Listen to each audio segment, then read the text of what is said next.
오늘 이 예배 자리에 함께한 여러분들 한 사람 한 사람을 주님의 이름으로 사랑하고 축복합니다.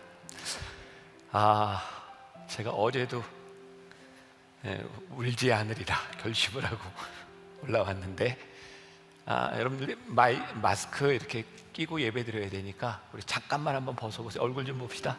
네. 반갑습니다. 네, 반갑습니다. 오늘은 어떤 찬양을 하고 어떤 기도를 하고 어떤 예배를 해도 우리들에게 다 이렇게 은혜스러울 것 같아요. 오늘 미디어로 예배드리는 모든 분들, 또 세계 곳곳에서 예배하는 모든 분들 주님의 이름으로 사랑하고 축복합니다.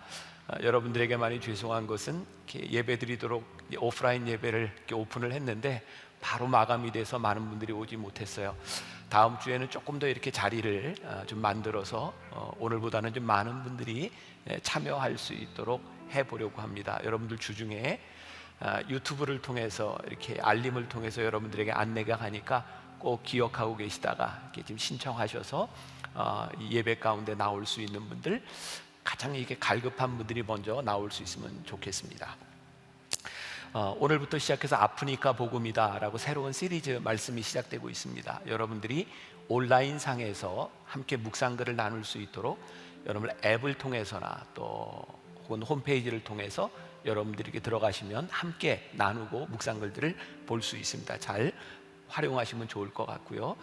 또 지난 2달 넘게 이렇게 미디어로 예배를 드리면서 이렇게 교회에 속하지 않은 이렇게 떠도는 분들이 이렇게 예배에 많이 이렇게 참여를 하시게 돼요. 만나 교인들은 여기에 해당이 없고요. 여러분들 중에 소속이 없는 분들은 미디어 성도로 등록을 하시면 온라인상에서 공동체를 형성할 수 있습니다. 여러분들 이런 공동체가 필요한 분들은 신청해 주시면 좋겠습니다. 또 지난번에 우리들이 계속해서 한샘치고 헌금했죠. 어려운 교회 월세를 내주는 운동도 우리가 했고 우리 안에 공동체를 살리는 운동도 했습니다. 지난달에 총 138명의 공동체에게 우리가 조금 돕는 일들을 했고요. 또 9분들이 이렇게 지정해서 도와달라 하는 분들이 있어서 또 그대로 용도대로 쓰여지게 되었습니다. 아마 2차, 3차 계속해서 요 시기를 어렵게 지내는 분들을 우리들이 함께 돕고 믿음의 공동체를 이루어 가려고 합니다. 여러분들 잘 참여해 주셔서 너무너무 감사하고, 어려운 때 도움을 받는 분들은 그냥 도움 받는 것에 그냥 감사하는 마음으로 받으시면 돼요. 그리고 또 여러분들이 필요한 때 도울 수 있는 사람이 되고 우리들이 공동체가 이런 것이구나 라는 것을 여러분들이 잘 이렇게 경험할 수 있는 시간이 되었으면 좋겠습니다. 하나님께서 진짜 퍼펙트하게 우리들에게 예비해 주신 말씀, 아프니까 복음이다, 이런 시리즈를 여러분들과 나누게 되었는데 아마 이 시대를 살고 있는 우리들에게, 또 오늘 예배하는 우리들에게 깊이 생각할 수 있도록 기회를 주셨다는 생각이 듭니다. 자, 이제 오늘부터 시작되는 말씀, 아프니까 복음이다, 우리들이 말씀의 본질로 좀 돌아보려고 하고요. 그래서 아마 8주 동안 함께 가게 될 것 같습니다. 오늘 말씀의 제목은 악한 자에게 화가 있으리라, 그런 말씀입니다. 제가 이렇게 목회를 하면서 저도 이제 목사 된 지가 이제 30여 년 되니까 목회에서 이런저런 일들을 경험하게 됩니다. 참 힘든 일 중에 하나가 누군가에게 이렇게 배척당하는 일이죠. 아마 여러분들도 여러분들의 공동체에서 이렇게 소외당하거나 배척당하는 것은 결코 쉬운 일이 아닐 겁니다. 뭐 그런 일이 흔치는 않은데 제가 지난 여름이었어요. 어떤 교단의 한 집회에 초청을 받고, 강사로 초청을 받고 막 가려고 하던 차에 며칠 전에 강사가 취소되었습니다. 이런 연락을 받았어요. 저에게 흔치 않은 일이죠. 여러분들 아시지만 제가 괜찮은 사람이잖아요. 그렇죠? 그런데 이유는 한 가지였어요. 저희 교회가 속한 교단이 감리교회인데 감리교회이기 때문에 목사님을 강사로 세울 수 없습니다. 이런 이야기였어요. 제가 오늘 이 말씀이 방송으로 나가고 이렇게 공적으로 많이 이렇게 나가기 때문에 특정한 지명, 어떤 이름을 이야기하지 못하지만 그 교단은 신앙의 순수성 혹은 정통성을 지키는 그런 교단입니다. 좋은 의도로 시작이 되었으리라고 생각을 합니다. 그런데 언제부터인가 그 순수성, 그 정통성이 나와 같지 않으면 당신은 우리와 함께 할 수 없습니다 라고 하는 배척, 이런 것으로 나타나게 된 것 같아요. 근데 저도 참 이상한 사람입니다. 그렇게 한두 번 당했으면 안 가면 될 텐데 그 교단에서 저에게 세 번째 초청을 했고 세 번째 배척을 했어요. 근데 제가 거기에 오라 그러면 또 간다고 약속을 합니다. 이유는 제가 거기 가서 이 얘기를 꼭 해야 되겠다는 생각이 들었기 때문이에요. 뭐냐면 오늘 예수님께서 바리새인들과 사두개인들과 율법학자들에게 하셨던 말씀입니다. 그들은 나쁜 사람들이 아니었습니다. 그들은 하나님의 말씀을 모르는 사람들이 아니었습니다. 예수님의 마음에 그들을 향해서 하시고 싶었던 말씀은 그들의 편협함에 대함이었어요. 여러분, 우리가 믿는 이 복음, 우리가 믿는 하나님은 절대로 편협한 분이 아니십니다. 단지 우리가 그 복음을 편협하게 받아들이고 있을 뿐이죠. 저는 코로나19 사태가 지나간 다음에 혹시라도 염려되는 게 하나 있어요. 어떤 교회에서는 온라인 예배를 드리는 걸 쉽게 받아들였고 어떤 교회에서는 오프라인 예배를 끝까지 고집하는 교회도 있었어요. 저희도 그런 것을 했지만 성금요일에 우리 성만찬을 온라인상에서 했어요. 어떤 교회에서는 그건 교리적으로 잘못된 것이다, 이것이 옳다 그르다 이야기하는 사람들이 있어요. 제가 염려하는 것은 이 코로나가 지나가고 난 이후에 우리와 다른 생각을 가졌던 사람을 향하여 배척하거나 손가락질을 하는 일이 없었으면 좋겠다. 일제시대 신사참배를 놓고 신사참배를 했느냐 하지 않았느냐를 가지고 교회가 갈라졌던 역사를 우리들이 가지고 있어요. 마음 아픈 일이죠.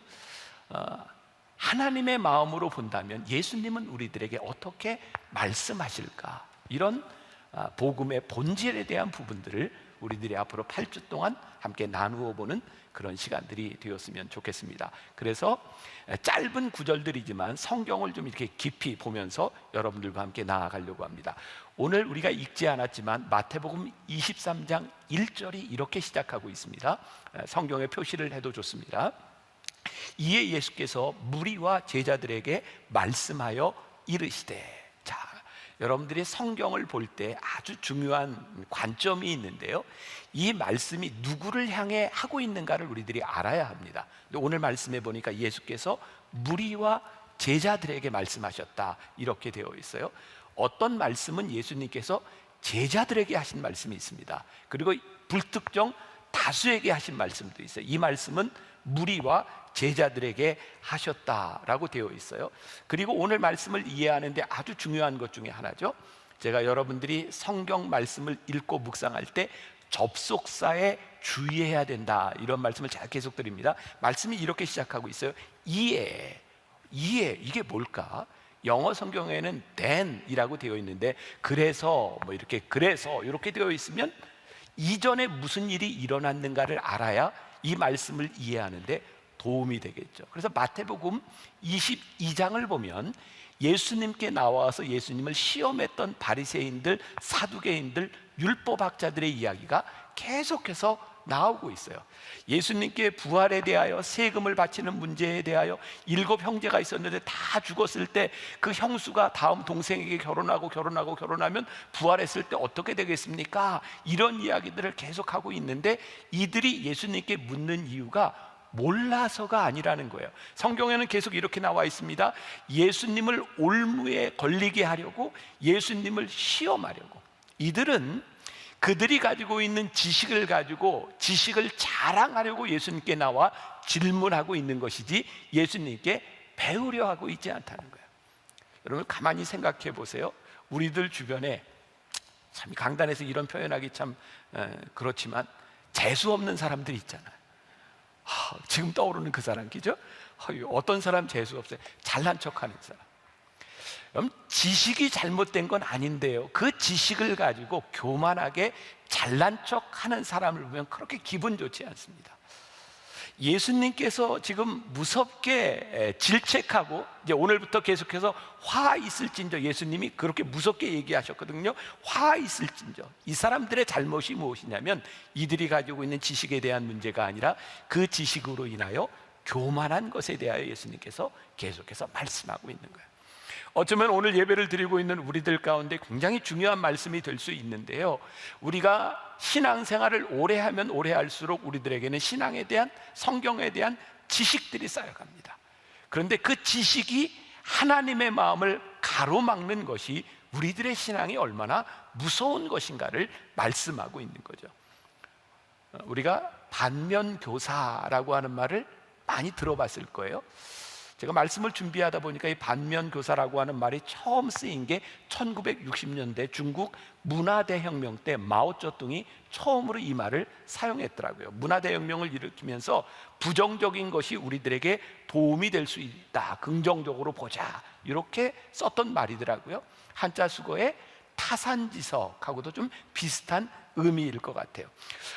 오늘부터 이제 7번의 화 있을진저라고 하는 말씀 가운데서 우리들에게 정말 중요한 것이 있는데, 예수님께서 바리새인들과 사두개인들과 율법학자들을 향하여 너희들에게 화가 있으리라고 하는 이 말씀은 정말 그들에게 화가 임하라고 하시는 말씀이 아니라 안타까운 마음에서 이 말씀을 하고 있고, 그리고 이 7가지 화가 무섭게, 우리가 아프니까 복음이다라고 하는 전체 주제를 잡은 이유 가운데 하나이죠. 무섭게 우리들에게 다가올 때 그것이 우리들의 신앙에서 반면교사가 될 때, 그들을 통해서 우리들에게 주시는 말씀이 무엇인지를 깨닫기 시작할 때 이 말씀은 우리들에게 굉장히 유익한 말씀이 될 것 같아요. 자, 다시 이야기합니다. 바리새인들과 율법학자들과 사두개인들은 하나님의 말씀을 몰랐던 사람들이 아닙니다. 그들은 말씀을 몰랐던 것이 아니라 하나님의 마음을 몰랐던 사람들입니다. 하나님의 마음을 모르는 지식은 내 마음대로 적용되고, 하나님의 마음을 모르는 그 율법들은 무서운 잣대가 되어, 정의의 잣대가 되어 하나님의 마음을 아프게 할 수 있는 거예요. 그래서 오늘 우리는 이 말씀들을 계속 나누어 가면서 이 말씀을 말씀하고 계시는 하나님의 마음이 무엇인지를 깨달아 가야 될 때 이 말씀을 잘 이해하는 것이 되겠죠. 자, 어떤 사람들에게 화가 있는가? 자, 오늘 본문 2절로 가봅니다. 한번 띄워줘 보세요. 자, 같이 봅니다. 시작. 서기관들과 바리새인들이 모세의 자리에 앉았으니. 자, 서기관들과 바리새인들이 모세의 자리에 앉았다. 제가 여러분들에게 성경을 좀 잘 이해할 수 있도록 메시지 성경을 보면 좀 도움이 된다, 이렇게 이야기를 했죠. 유진 피터슨이 이 부분을 좀 풀어서 메시지 성경에서 이렇게 말씀하고 있습니다. 제가 읽어드립니다. 종교학자와 바리새인들은 하나님의 율법에 관해서라면 유능한 교사들이다. 모세에 관한 그들의 가르침을 따른다면 너희는 잘못될 일이 없을 것이다. 그러나 그들을 따르는 것을 조심하여라. 그들이 말은 잘하지만 그 말대로 살지는 않는다. 그들은 그것을 마음에 새겨 행동으로 옮기지 않는다. 모두 겉만 번지르한 가식이다. 이들의 문제는 뭐예요? 틀린 말을 하는 사람이 아니라는 거예요. 예수님께서 하시는 말씀이 그들이 말하는 것 그대로 살아가면 너희들 아무 문제가 없다. 그들이 잘못된 것은 아니다. 문제는 그들이 말한 대로 살지 않는다. 말한 대로 살지 않으며 그들은 모든 지식을 알고 있고 그들이 이야기하는 것이 틀리지 않지만 그 말씀을 자기에게 적용하려고 하지 아니하고 다른 사람을 향해 그 말씀을 적용하려고 삿대질을 하고 그들을 비판하고 있다. 오늘날 용어로 가장 적절한 게 있죠. 내로남불인 거예요. 우리 하나님께서 지금 이 시대를 살고 있는 우리들에게 정말 하시고 싶은 말씀이 뭐냐면 내로남불인 거예요. 너희들은 너희들이 알고 있는 그 말씀을 누군가에게 적용하며 그 말씀이 너희 안에서 역사하도록 너희들이 살지 않는구나. 바리새인들은 다른 사람들을 행위로 판단하지만 자신들의 삶에는 늘 이유가 넘쳐나는 거예요. 오늘 하나님께서 우리들에게 하시는 말씀에 그렇게 살지 말라는 거예요. 그래서 마태복음 7장 12절에도 보면 이런 말씀이 있죠. 그러므로 무엇이든지 남에게 대접을 받고자 하는 대로 너희도 남을 대접하라. 이것이 율법이요 선지자니라. 여러분, 그런 생각이 들지 않으세요? 우리가 진짜 말씀대로만 살면 될 것 같지 않으세요? 야, 너희들이 대접받기를 원하면 너희들이 그렇게 대접해. 우리는 다른 이들에게 선하고 좋은 대우를 받기를 원하잖아요. 그러면 그렇다, 아니면 아니다. 그렇죠? 네. 그런데 우리들이 그렇게 선하고 좋은 대우를 받을 만한 자격이 있는 사람들인가요? 아니요, 우리는 그런 자격이 없습니다. 저 스스로 저를 봐도 부족한 것이 얼마나 많습니까? 그런데 우리는 좋은 대우를 받고 싶어요. 그러면 우리의 이웃들과 우리의 형제자매들을 바라보며 그들의 부족함에도 불구하고 그들을 잘 대해주고 용서하고 은혜를 베풀어야 우리도 그렇게 받을 자격이 있는 것이지, 너는 그렇지 않으면서 왜 그렇게 사느냐는 거예요. 자, 그래서 마태복음 7장 5절에 보니까 외식하는 자여, 먼저 내 눈 속에서 들보를 빼어라. 그 후에야 밝히 보고 형제의 눈 속에서 티를 빼리라 라고 말씀하고 있어요. 하나님은 우리들에게 계속해서 거룩을 말씀하시지만 이 거룩은 우리들의 완전을 이야기하는 것이 아니라 이 거룩을 위해서 우리들에게 끊임없이 용서를 말씀하고 있어요. 거룩은 완전을 의미하는 것이 아니라 완전으로 가는 과정에 우리들이 행하는 용서와 우리들이 경험하는 은혜를 말하는 것이지, 우리들이 이 땅 위에 살아가면서 결코 완전한 존재가 될 수 있는 사람들이 아니죠. 그래서 이사야 1장 18절에 보면 유명한 말씀이 있어요. 여호와께서 말씀하시되 오라 우리가 변론하자. 너희의 죄가 주홍같이 붉을지라도 눈과 같이 희어질 것이요 진홍같이 붉을지라도 양털같이 희게 되리라. 죄를 가지고 우리들에게 나오라는 거예요. 하나님께서 우리의 죄를 용서하시겠다는 거예요. 그것이 우리들이 믿는 복음의 본질이에요. 그런데 사두개인들, 바리새인들의 문제는 뭐냐면 그들이 죄를 미워할 뿐만 아니라 죄인도 미워하더라는 거예요. 정의를 가지고 죄를 보고 죄인을 바라보니 정의가 시퍼렇게 살아있는데 그 시퍼런 정의에 사랑이 없으니 누군가를 아프게 하고 정죄하는 것으로 끝나버린다. 우리가 알고 있는 복음은 정의를 무시하는 것이 아니라 정의 위에 더 중요한 하나님의 사랑이 있음을 믿으며 살아가는 것이 복음의 본질이죠. 김영석 교수가 매 주말 그 조선일보에 연재하는 글들이 있어요. 그 중에 하나를 보게 돼서 이런 제목이었어요. 정의를 완성하는 것은 사랑, 바로 인간애다. 그래서 이렇게 얘기를 하더라고요. 성경을 읽어보면 포도밭 주인이 아침 9시, 낮 12시, 저녁 5시에 와서 일해준 품꾼들에게 다 같은 품삯을 주었다는 비유가 있다. 이 비유 아시죠? 영국의 존 러스킨이 그 글을 보고 산업혁명 이후에 경제적 갈등과 모순을 해결하는 것은, 그 말씀을 보고 정의가 아니라, 노사관계를 해결할 수 있는 것은 정의가 아니라 하나님의 사랑이다 라고 말을 합니다. 정의는 절대로 정의롭지 않습니다. 정의를 주장하면 적어도 제가 믿는 믿음과 제가 믿는 확신에 의하면 정의를 주장하면 정의는 누군가에게 아픔을 줍니다. 자, 마태복음 23장 4절로 넘어가 봅니다. 자, 잘 이어져 가고 있어요. 또 무거운 짐을 묶어 사람의 어깨에 지우되 자기는 이것을 한 손가락으로도 움직이려 하지 아니하며. 지금 예수님이 말씀을 누구에게 하고 있어요? 사두개인들과 바리새인들과 율법학자들에게 이야기하고 있어요. 이들이요, 그들이 알고 있는 지식과 율법을 묶어서 얼마나 무겁게 사람들의 어깨에 지우게 했는지 몰라요. 그래서 이 율법대로 살아가려고 하는 사람들이 너무 힘든 거예요. 근데 이들은 손가락 하나 까딱하지 않고 그들이 사람의 등 위에 올려놓았던 그 무거운 짐을 가지고 살아가는 것을 도와주려고 하지 않는다는 거예요. 심지어 얼마나 무겁게 했냐면 율법을 지키기 위해서, 더 잘 지키기 위해서, 더 잘 지키기 위해서, 더 잘 지키기 위해서 율법을 세분화해서 점점 더 많은 율법들을 만들어가고 있을 겁니다. 여러분, 우리나라에 1년의 달력에 기념일이 몇 개쯤 되는지 아세요? 알려드릴까요? 네, 2016년 11월 29일 개정된 각종 기념일 조항 제2조 1항에 보면 우리나라의 1년 칼렌더에 나와 있는 기념일이 35개고요 공식적인 기념일이 4월에만 11개, 5월에만 8개입니다 저게 지금 기념일이에요. 그냥 넘겨주세요. 4월에는요 달력에 16개의 기념일이 있답니다. 모르는 것도 있죠? 네, 재밌는 거 제가 또 하나 알려드릴까요?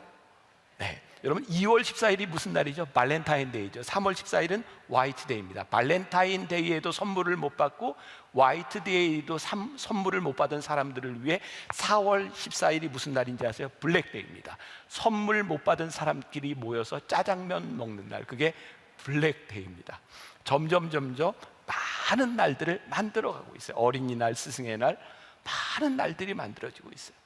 저는 늘 그런 생각합니다. 우리들이 기념일을 많이 만들면 만들수록 우리들이 살아가는 삶이 피폐해지고 있구나.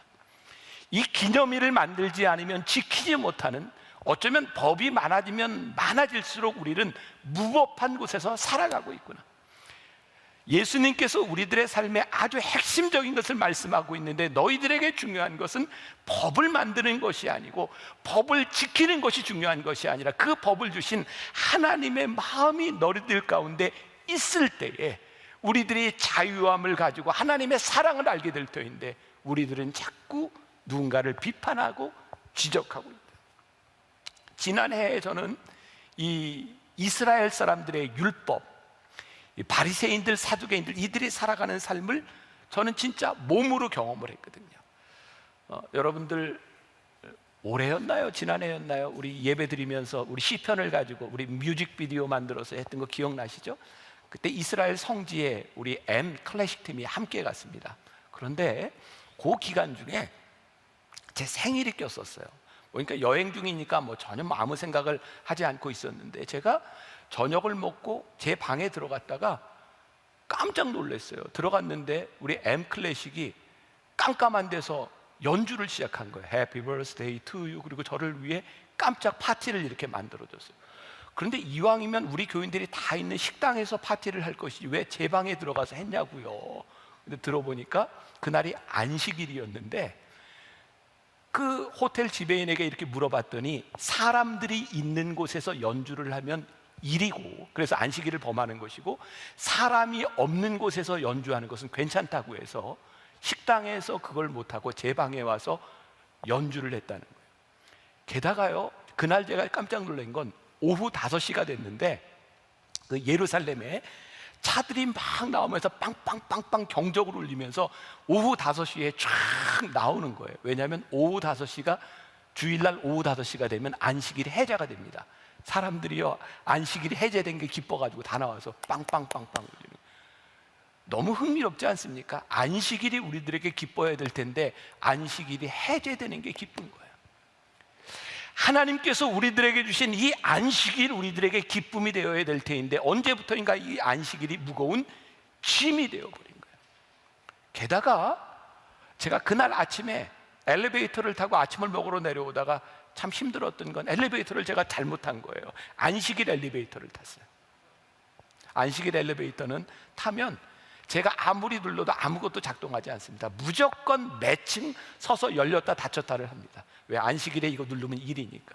심지어는 그 안식일에 그 엘리베이터에 쓰고 내리는 거 버튼, 이거 안 하려고 팔레스타인 사람을 고용해서 안식일에 버튼 누르는 일을 시킨답니다. 나는 안식일을 잘 지키기 위해서 다른 사람은 안식일을 범하게 만드는 거죠. 예수님께서 그 당시에 바리새인들과 사두개인들과 율법학자들을 바라보시면서 예수님이 화가 나셨어요. 너희들이 율법을 알고 너희들에게 지식은 충만한데 너희들에게 하나님의 마음이 없구나. 너희들에게 하나님의 마음이 있었더라면 너희들이 안식일을 그렇게 지키지 않았을 텐데 너희들에게 하나님의 마음이 없구나. 자, 마태복음 23장 5절로 넘어가요. 이건 이제 다음 주에 제가 조금 더 다룰 내용인데, 그들의 모든 행위를 사람들에게 보이고자 하나니, 그들이 누구예요? 바리새인 사두개인들. 곧 그 경문띠를 넓게 하여 옷수를 길게 하고 성경 문구를 이렇게 새긴 것을 길게 느리고 다니면서 사람들이 보도록 했다는 거죠. 유진 피터슨이 이 부분을 이렇게 표현하고 있습니다. 제가 한번 읽어드릴게요. 그들의 삶은 끝없는 패션쇼다. 오늘은 수놓은 기도쇼를 두르고 내일은 현란한 기도를 올린다. 언제부터인가?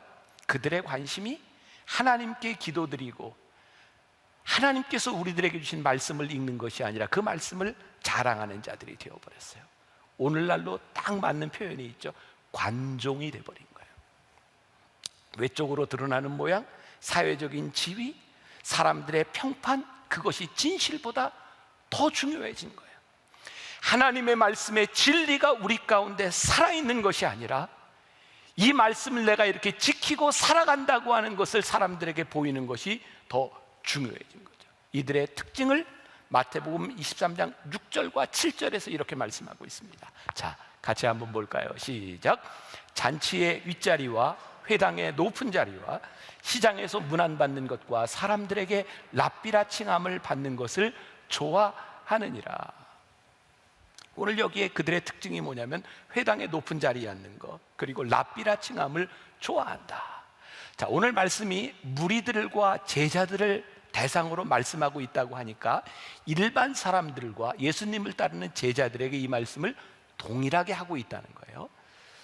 제자들뿐만 아니라 이 세상의 사람들도 누구나 오늘 여기에서 설교하고 있는 저나 말씀을 듣고 있는 우리들 모두에게 너희들이 회당의 잔치의 높은 자리에 앉으려고 하는 것, 그거 너희들이 조심해라, 지금 이렇게 말씀하고 있는 거거든요. 자, 이 부분에서 우리들이 조금 고민스러운 부분도 있고 우리들이 지금 해결해야 될 부분도 있는 것 같아요. 제 아내가 담임 목사 사모입니다. 그거 아세요? 네, 제 아내가 담임 목사 사모예요. 이제 가끔 이렇게 교인들과 함께 식사 자리를 하거나 어떤 모임에 가면 제가 이제 예를 드는 겁니다. 교인들이 이미 자리들을 이렇게 정해놨어요. 여기는 목사님 자리, 여기는 사모님 자리. 그런데 제가 이제 목회를 하면서 제가 만나는 교인들은 저보다 연세가 많은 분들이 많거든요. 그러니까 제 아내도 그게 불편한 거예요. 그래서 자리를 정해놔도 제 아내가 자꾸 하는 게 뭐냐면 여기 장로님이 앉으세요, 여기 권사님이 앉으세요 하고 자꾸 자리를 안 앉으려고 그래요. 제가 한 번은 제 아내를 불러놓고 제가 이렇게 심각하게 얘기했습니다. 제가 이렇게 하는 대로 얘기를 해도 될까요? 저는 뭐 여보 당신 이런 걸 아직 한 번도 안 불러봤어요. 내가 자기한테 꼭 하고 싶은 이야기가 있는데 꼭 기억했으면 좋겠어. 지금부터 교인들하고 어떤 모임에 가든지 담임 목사로서의 채통을 지키시오. 제가 이렇게 이야기를 했어요. 그게 뭐냐면 제가 잘 이해하고 들으시라는 거예요. 담임 목사 사모이기 때문에 이렇게 사모로서의 그 자리를 앉으려고 하는 것이 아니라 자기가 그 자리에 안 앉으면 다른 사람이 많이 불편해요. 그러니까 사람들과의 모임에서 여기 앉으라고 지정해주면 그냥 앉아주는 게 다른 사람들을 편안하게 하는 거니까 그렇게 했으면 좋겠어. 자, 제가 이 구분을 하려고 하는 거예요. 예의와 욕심은 다른 거예요. 그러니까 우리들이 살아가면서 연장자도 있고 사회생활을 하다 보면 우리들에게 지위도 있어요. 그러니까 그 지위에 합당한 어떤 모임에서 우리들이 앉아야 될 자리에 앉는 것은 문제가 되는 것이 아니에요. 그런데 오늘 성경에서 이야기하는 것이 뭐냐면 너희들이 앉아야 할 자리가 아님에도 불구하고 그 자리를 탐하는 것은 문제요, 그것은 욕심이요, 그것이 잘못됐다라고 우리들에게 말씀하고 있는 거예요. 구분하셔야 돼요. 우리가 높은 자리에 가고 우리들이 어떤 직책을 가지는 것이 우리의 인생에 잘못된 것이 아니라 내가 있어야 될 자리에 가면 안 되는 자리에 내가 가려고 하는 욕심, 그것이 너희들에게 문제다라고 말씀하고 있는 거예요. 이 부분에서 저나 여러분들이나 아무도 자유롭지 못해요. 저도 전도사 시절을 거쳐서 부목사 시절 또 이렇게 목회를 했어요. 저에게는 늘 그런 생각이 있었거든요. 아마 다른 목사님들도 다 그런 생각하지 않을까. 제가 전도사가 되고 목사가 되고 했을 때 늘 그런 생각이죠. 어떤 교회에서 나를 오라고 할까? 나는 어디를 가서 목회를 하지? 늘 제 마음 가운데는 어디에서 나를 불러줄까? 그런 생각들, 그런 기대감들이 제 안에 있었던 것 같아요. 제가 만나교회 목회를 하고 만나교회 담임 목사가 되면서 어느 날 내가 참 행복한 사람이다는 생각이 들었어요. 그렇죠? 저 행복해 보이죠? 언제 그런 생각이 들었냐면 제가 만나교회 담임 목사로 목회를 하는데 제가 다른 데 갈 데가 없더라고요. 세상에 저한테 다른 데 우리 교회로 오세요 이렇게 초청하는 데가 하나도 없어요. 그래서 저는 갈 데가 없어요. 그래서 저는 여기에서 목회를 해야 되나 보다, 여기가 내 자리구나 생각하니까 그게 행복이더라고요. 자, 물론 앞으로 제가 인생을 살아가는 동안 하나님께서 저를 어떤 곳에 부르실지, 하나님이 저를 어떤 곳에 보내실지 저는 순종해야 합니다. 그런데 지금 제가 있는 자리에서 하나님이 나를 보내주시고 여기에 있게 하신 이 자리가 나에게 복된 자리구나 라고 생각을 하니 내가 다른 것을 볼 이유도, 높은 것을 쳐다볼 이유도, 내가 여기가 사명의 자리구나 생각하는 것이 나에게 너무 행복한 일이구나는 것이 느껴지더라고요. 좋은 자리, 높은 자리, 그것이 악이 아니라 사명을 떠나 우리들이 앉는 자리가 잘못됐다고 우리 주님께서 오늘 우리들에게 말씀하고 있는 거예요. 높은 자리에 앉는 것을 즐겨하지 말아라. 너희들이 하나님 앞에서 너희를 부르시는 자리, 너희들이 있어야 될 자리, 적어도 하나님이 너희를 높이시지 않을 때 높은 자리에 가려고 그 자리를 탐하지 말아라. 그것이 신앙인으로서 살아가는 중요한 길이라고 말씀하고 있는 거예요. 자, 오늘 말씀 중요한데요. 23장 8절에 이렇게 되어 있어요. 그러나 너희는 랍비라 칭함을 받지 말라. 그러나 너희는, 말씀이 우리들에게 딱 적용이 될 때 이 말씀이 살아있는 말씀인 거죠. 오늘 예수님께서 이 말씀을 쭉 하시면서 내가 너희들에게 이렇게 이야기를 했는데, 그러나 너희는, 오늘 우리들에게 말씀하시는, 너희는 랍비라 칭함을 받지 말라. 너희 선생은 하나요? 너희는 다 형제니라. 그러니 이제 오늘 우리들에게 반면교사로 우리들에게 하시는 말씀이 뭐냐면, 여러분들이 신앙생활하면서 하나님의 마음을 알고 살아가는 여러분들의 삶 가운데 랍비라 칭함을 받으려고 하지 말고, 여러분들에게 성경의 지식과 믿음의 연조가 높아지면 높아질수록 가르치고 랍비가 되려고 하지 말고, 너희는 선생은 하나뿐이니 예수 그리스도가 우리의 선생이에요. 너희는 형제 자매니라. 이런 의식을 가지고 살아가는 거예요. 이 말씀을 우리들이 받는 올바른 태도에 대한 문제입니다. 선생이 되면 누구를 가르치려고 해요. 누구를 정죄하려고 해요. 성경이 우리들에게 얘기합니다. 너희들에게는 그런 자격이 없어. 너희들에게 중요한 것은 하나님께서 너희들에게 이 말씀을 말씀하신 하나님의 마음을 알고, 너희들이 하나님의 길을 가로막는 사람이 되지 않도록 너희들이 한 형제 자매인 것을 너희들이 느끼며 알며 살아가야 돼.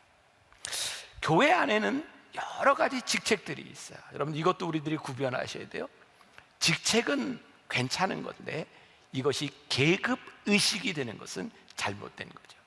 예배소서에도 교회에 대하여 이렇게 이야기를 하고 있죠. 예배소서 4장 11절, 그가 어떤 사람은 사도로, 어떤 사람은 선지자로, 어떤 사람은 복음 전하는 자로, 어떤 사람은 목사와 교사로 삼으셨으니. 그러니까 이 안에는 교사도 있고 목사도 있고 여러 사람들이 있는 거예요. 이것이 잘못된 것은 아니에요. 교회가 가지고 있는 어떤 직책에 대해서 부정하는 것이 아니에요. 그런데 너희들이 거기에서 선생 되려고 하지 마라. 그리고 23장 9절에 중요한 말씀이에요. 땅에 있는 자를 아버지라 하지 말라. 너희의 아버지는 한 분이시니 곧 하늘에 계신 이시니라. 여기서 아버지라고 하는 것은 뭐예요? 이런 의미예요. 음악의 아버지, 여러분 들어보셨죠? 뭐 미술의 아버지, 마스터라고 하는 거예요. 나는 모든 것에 뛰어나다고 하는 거예요. 성경이 우리들에게 얘기합니다. 아버지라 칭함을 받을 자는 하늘에 계신 하나님 한 분밖에 계시지 아니하니 너희들이 교만하지 말아라. 가르치려고 하지 말아라. 종교, 신앙의 타락이 무엇일까요? 내가 완전하다고 생각하는 거죠. 우리 중세시대에 교황 무오설이 있었어요. 교황이 말하는 것은 하나도 잘못될 수 없다. 그게 중세교회의 타락인 거죠. 많은 교단이 있어요. 장로교는 칼빈, 감리교는 웨슬레. 몇 년 전이죠. 제가 종교개혁에 대한 설교를 하면서 캘빈에 대한 이야기 이렇게 하다가 굉장히 곤욕을 당한 적이 있어요. 장로교 목사님들을 통해서 목사님이 캘빈에 대해서 뭐 안다고 그렇게 부정적인 이야기를 해요. 제가 깜짝 놀랐어요. 캘빈에 대해서 우리들이 이야기할 수 없다고 생각하면 캘빈이 우상이 되어버린 것은 아닌가. 감리교인 저희들이 존 웨슬레에 대하여 우리들이 무언가 평가할 수 없다면 웨슬레가 우리들에게 우상이 되어버린 것은 아닌가. 여러분, 종교의 타락, 우리의 신앙의 타락. 사도 바울이 고린도 교인들을 바라보면 여러분들 중에 개바파라고 이야기하는 사람, 바울파라고 얘기하는 사람, 예수파라고 이야기하는 수많은 사람들이 있는데 우리는 한 분 그리스도를 믿고 한 분 하나님을 섬기는 사람들이니 우리가 겸손하게 이 말씀을 따라야 하지 않겠습니까? 제가 얼마 전에 읽었던 굉장히 흥미로운 책이 있습니다. 박양규 목사가 쓴 중세교회의 뒷골목 풍경이라는 책의 짤막한 이야기를 읽어드릴게요. 역사는 말한다. 밀라노 칙령 이전에 기독교가 받았던 핍박보다 이후 기독교가 이교도를 박해했던 것이 훨씬 더 가혹하고 혹독했다고. 321년 황제가 공식적으로 일요일을 주일로 선포했어요. 우리가 지금 지키는 이 주일이 321년도에 만들어진 거예요. 356년에는 우상 숭배하는 자들을 사형에 처하라고 칙령을 내렸고, 395년에는 기독교가 로마의 국교가 되면서 타종교는 공식적으로 반역자가 되었어요. 중세는 기독교가 지배하는 사회였지만 결코 성경적인 사회는 아니었다. 예수님 당시에 수많은 율법들과 율법학자들, 지식들이 난무했지만 하나님의 마음이 없었어요. 우리들이 속한 교회, 우리들이 속한 공동체, 우리들이 속한 교파, 자존감을 가지는 것은 잘못된 것이 아니지만 아버지의 위치에서 누군가를 정죄하고 판단하는 것은 우리 인간들의 몫이 아니라는 거예요. 그래서 기독교는, 우리가 믿는 이 신앙은, 복음은 그리스도 안에서 우리들이 어떻게 하면 한 형제 자매가 될지를 우리들이 생각하고 살아가는 것이 그리스도입니다. 자, 10절 말씀, 또한 지도자라 칭함을 받지 말라. 너희의 지도자는 한 분이시니 곧 그리스도 예수시라. 예수님만이 지도자라는 거예요. 여러분들 혹시 제가 이야기하면 그 사람이 누군가 이렇게 생각나는 사람이 있을지 모르지만 실명을 거론하잖아요. 어떤 목사님이 그런 이야기를 해서 문제가 됐었죠. 이 사람이 진짜 교인인지 아닌지를 판단하는 기준이 뭐냐면, 목사가 강단에서 얘기했을 때 순종하냐 순종하지 않냐, 그게 진짜 교인이냐 아니냐의 기준이라는 거예요. 여러분, 타락했다는 생각이 들지 않으세요? 어떻게 교인들이 목사가 얘기하는 걸 듣느냐 듣지 않느냐에 따라 진짜 교인이냐 아니냐가 구별될 수 있겠어요? 혹시 장로님들 중에 적어도 내가 장로인데 장로의 말을 들어 안 들어, 이게 신앙의 기준으로 평가된다면, 내가 너보다 신앙생활을 좀 오래 했는데 내가 알고 있는 지식에 의하면 이것이 평가가 된다면, 우리들이 하나님의 위치를 대신하고 우리들의 선생이 되고 그리스도의 위치를 대신하고 있는 것이 아닐까. 성경이, 예수님이 우리들에게 안타까운 마음으로 지금 교회를 향해 서로 비난하고 험담하는 사람들을 향해 하시는 말씀이, 너희들 그렇게 살지 말라는 거예요. 그래서 오늘 결론 말씀, 마태복음 23장 11절과 12절, 너희 중에 큰 자는 너희를 섬기는 자가 되어야 하리라. 누구든지 자기를 높이는 자는 낮아지고 누구든지 자기를 낮추는 자는 높아지리라. 여러분, 우리들이요, 낮아지려고 애쓸 필요 없습니다. 높아지려는 마음이 없으면 우리는 자연스럽게 낮아집니다. 우리들이 높아지려는 마음이 없으면 자연스럽게 섬길 수 있습니다. 빌립보서 2장 8절, 예수님께서 이 땅에 오신 이유 사람의 모양으로 나타나서 자기를 낮추시고 죽기까지 복종하셨으니 곧 십자가에 죽으심이라. 예수님께서 제자들에게, 무리들을 향해 이렇게 말씀하셨을 뿐만 아니라 예수님께서 십자가를 통해 우리들에게 보여주셨어요. 저는 복음이 능력이라고 믿거든요. 아프니까 복음이다. 이 복음을 우리들의 삶에 적용하는 것이 참 힘들고 아플지 몰라요. 그런데 복음이 우리들 가운데 살아있으면 저는 이 나라와 이 민족과 우리들의 삶에 소망이 되리라고 믿습니다. 오늘 말씀 서론으로 전하고 내일부터, 다음 주부터 7가지의 화 있을진저 라고 하는 말씀을 계속해서 나누게 될 터인데, 이 말씀이 아프지만 우리들에게 복음이 되고 다시 말씀 앞에 우리를 서게 하는 그런 역사가 있기를 주님의 이름으로 간절히 축원합니다. 우리 다시 복음 앞에 우리 한번 찬양하면서 우리의 신앙을 한번 돌아보았으면 좋겠습니다.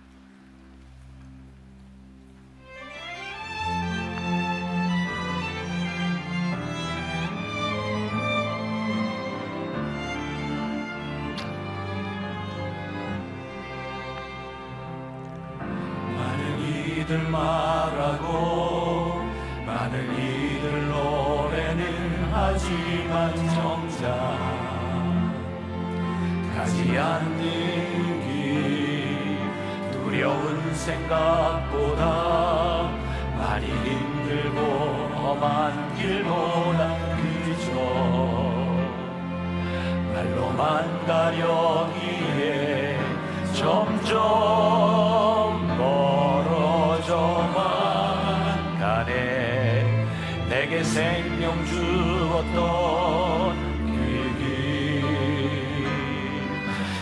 점점 이용하려 하네. 내게 사랑 주었던 그 길 다시 복음 앞에 내 영혼 서네.